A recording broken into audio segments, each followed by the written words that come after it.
Hey everyone, this is Vincent White here. Welcome to another movie review of Marvel's installment of The Black Panther. This film was done very well. The hype was real. When I saw the trailer, I couldn't wait to see this, and when I saw it, this movie blew me away. I think this film really brings Marvel to a whole new level of respect towards the character, T'Challa, who is Black Panther, and also to the African culture. I really think it really just ups it. And also knowing that every week and every weekend that Black Panther is still climbing the box office, that tells you something. It really does. And if you're not a superhero comic book fan, you should still see this movie because I think you don't have to read the comics to understand who Black Panther is and where he stands and his origin story. It's absolutely mind blowing. It really is. So this film was done very well. I really enjoyed it. The cinematography was fantastic.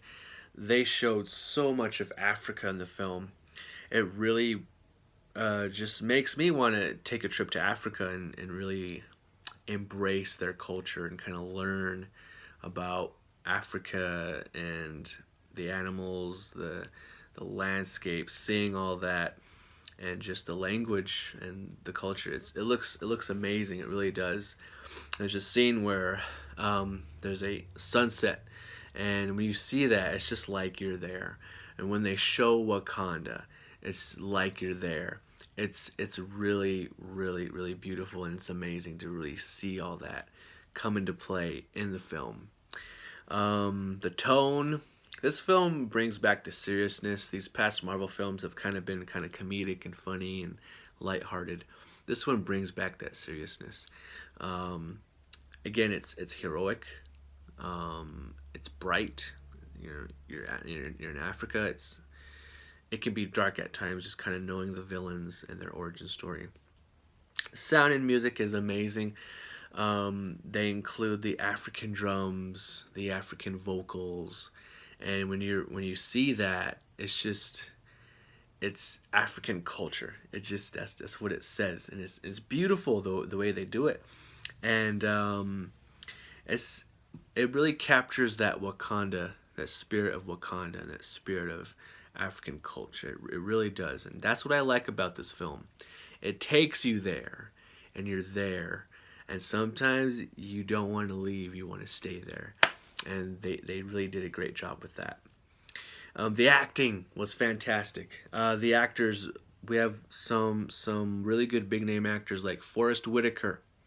He plays the uncle of T'Challa. We have Angela Bassett. Her name is Ramonda, and she's the mother of T'Challa. T'Challa is Black Panther. Andy Serkis is Claw. He's pretty much he's one of the villains in the film, and he is a very well known actor who's played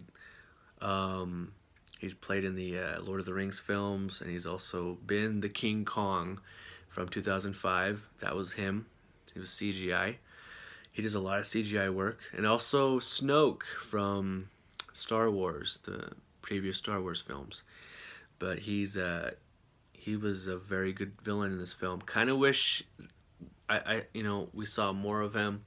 I wish he could be developed a little bit more. Just the decisions that they made with him and his villainy. Also, we have Martin Freeman, who's from the Hobbit movies. He plays one of the agents in the film. And of course, we have the villain who really shines in this film, Michael B. Jordan. He plays Killmonger. And what's so fantastic about him is that he's young, and I really think he redeems his role in this film because he did a previous Marvel film, and that film was terrible. Fantastic Four in 2015 was a bad movie, and I think this film really redeems him in his acting role. Also, Chadwick Boseman, the main character, he did a fantastic job playing T'Challa. Amazing guy. And of course, we first saw him in Captain America Civil War. And with that one, we were introduced to him and his father. And absolutely, when he donned the Black Panther suit in that film, it was amazing. It was awesome the way he did it. The action sequences, obviously, in this film is awesome. And he's bulletproof. I mean, he's super strong. This is vibranium that he's using, and it's wonderful the way the fight sequences is. It's just to the source material of vibranium. It's fantastic. Of course, the story. I think the story is not perfect. The story could be a little bit better. There are some plot holes in the story that revolve around the vibranium. I didn't notice that plot hole until my friend talked to me about it and he mentioned it. Then I thought more about it. But you know, it's a comic book superhero film. Just take it as it is. Don't take it too serious. Just enjoy it. Eat some popcorn, get a drink, and just enjoy it. It's kind of what it is. I mean, there's so many plot holes in these superhero films. It's just, it is what it is. Anyways, my goodness, the costumes were fantastic. Especially the African costumes. It was beautiful, absolutely beautiful to see the detail, the attention to detail, the colors, the culture in every costume in the film. It was done very well, and it's unique. Like, this isn't just some gown that they wear. No, there's armor, there's shields, there's beautiful designs, and the way that they constructed the costumes, A+. Fantastic way to do this, and it was beautiful, absolutely beautiful.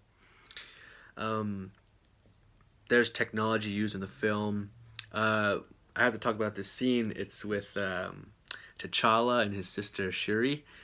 His sister Shuri is probably one of the highlights of the film because she is smart, adorable, funny, and very beautiful.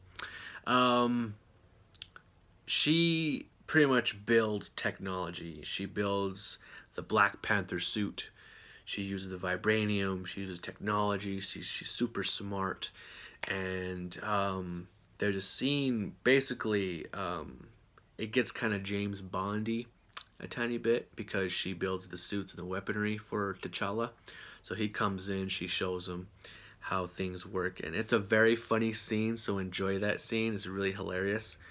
But yeah, Shuri is one of those characters that just shines in this film. And I really hope, because I believe she's smarter than Tony Stark. And I really want Tony Stark and Shuri to come together just once in one scene and just kind of do something and just kind of, you know, bump heads together and just kind of talk. I think it'll be hilarious. It'll be great. Let's go back to the story. The story, I think the story is done very well. Again, it's a origin superhero story.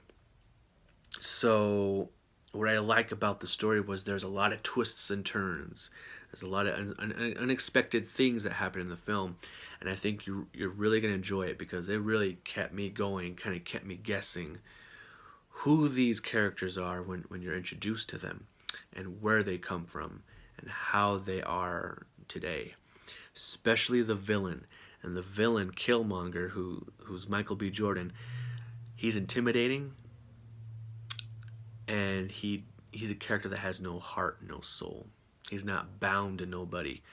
He's bound to himself, and he wants to take control of Wakanda and replace T'Challa, who becomes king in the film, and take over Wakanda. And it's done a very, very fantastic way. And I absolutely enjoyed his performance as the villain in this film. And I really, really want to see him more, and hopefully we do get to see him again soon in another Black Panther film. So again, stay until after the credits. 2 end credit scenes. You're going to enjoy it. It's going to be awesome. It ties into Infinity War. You're going to love it. So guys, thank you for watching. Comment below what's your favorite Black Panther scene. What do you think of it? Share this video. Subscribe to White Hair Comics for more movie reviews on Marvel films and DC films. Yeah, like this video. Thanks for watching.